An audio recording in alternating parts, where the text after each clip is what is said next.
madalas na nakakapagtala ng hole-in-one sa kanyang laro. Aba, hindi po biro ang maka-hole-in-one. Yun po ay sa isang tira lang, pasok agad ang golf ball sa butas. Ano kaya ang sikreto ng batang golfer na ito? Makitama muna tayo kay Sports at Chino Trinidad.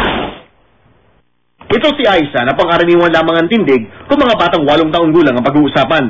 Pero pambihira ang kanyang kakayanan pagdating sa napakahirap na italang hole-in-one. Masasabi ko lang, luck, kasama ng luck doon kasi admittedly marami ring magagaling sa age level niya. I just can't explain na bakit mas maraming hole-in-one niya.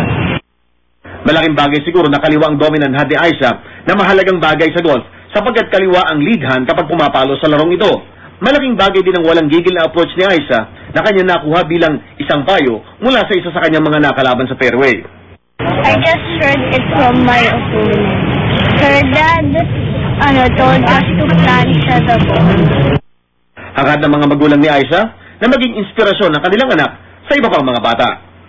Chino Trinidad, Natututo, 24 Oras.